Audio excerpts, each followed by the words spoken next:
Yeah, no, great poise from our guys. I mean, unbelievable energy in this building. I told the team afterwards, I mean, this was one of the most highly competitive games we've had all season. Both teams just relentless in how they compete, relentless how they play with pace, relentless how they move the ball, relentless how they scramble.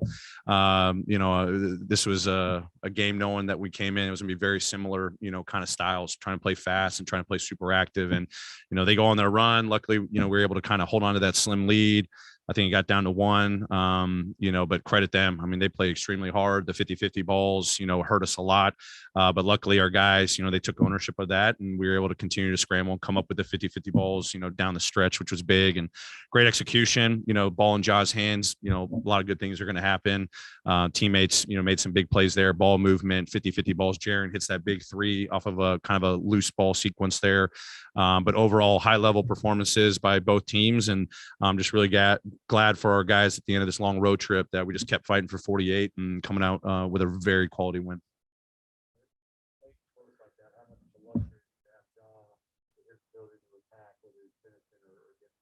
Yeah, I mean, I mean, I say all the time, it's a blessing. And this is an example of the blessing to be able to have a guy that you got the most confidence in, that he's playing with great force. He gets to his spots on the floor. Doesn't matter if a team's going to be in drop, they're going to switch.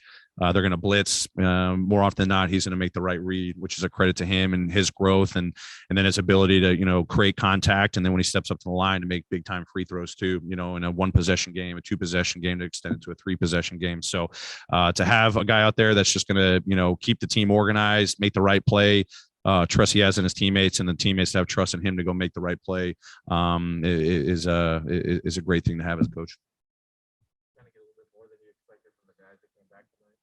I mean, obviously having Dez back in the lineup, didn't skip a beat. A quiet 20, if you asked me. I think he had 11 pretty quick there in that first quarter. And then the Spurs adjusted their game plan, kind of went to like a box and one on him to take him away. We hadn't seen that much. So it was, good to go back, watch the film and see how to beat that kind of defensive scheme. But big time free throws, by him, his just playmaking ability. And then also just, I've seen a lot of growth in his versatility on the defensive end, guarding, wings, but also he was guarding Murray tonight. Murray's having a heck of a season, but his ability to just kind of move and keep up with these athletic guards, it's a credit to him staying as ready as possible during a COVID break there. And it's great to have him back.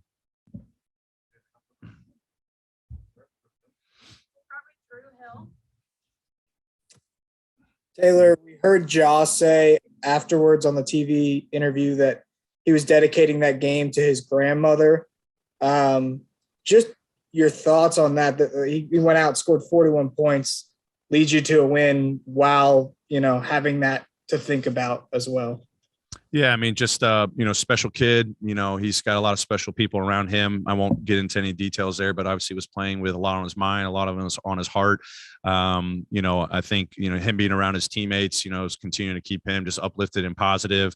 And for him to go out there and perform like that and have that energy and that that spirit that you see out there, play with that swag, which the guys talk about. Huge testament to him and how resilient he is. Really proud of him tonight.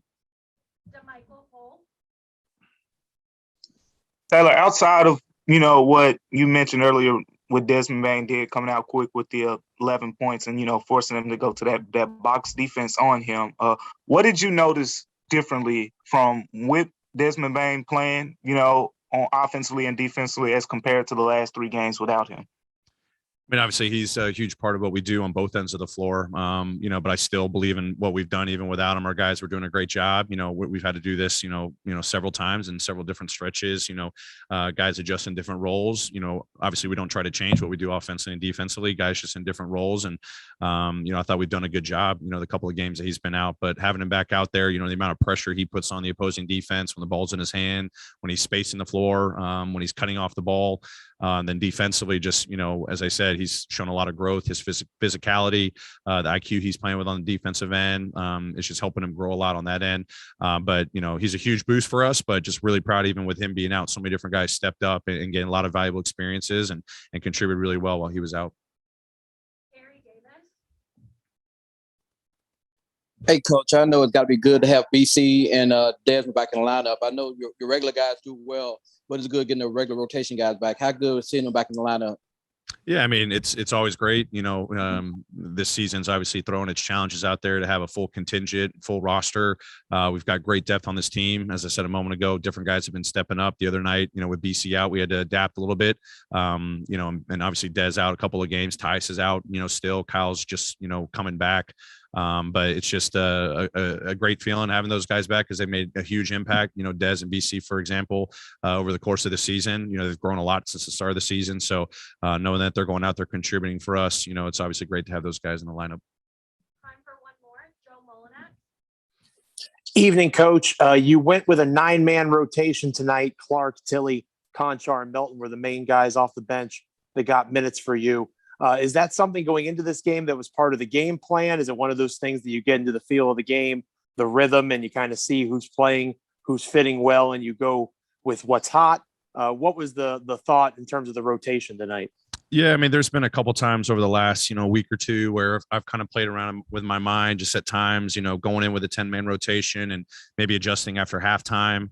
Tonight, I was kind of more leaning towards a 9-man rotation coming in, knowing that they play super small and, with some of our sub patterns, with, Des just first coming back, no true backup point guard. We've been dealing with that, just trying to figure out the best combination. So it's kind of game to game, was leaning towards a 9-man rotation, but obviously when we go to 10, we've got a lot of guys, X, Santi, Jarrett, guys that have contributed before. Those guys will stay ready depending on what we roll out there every night.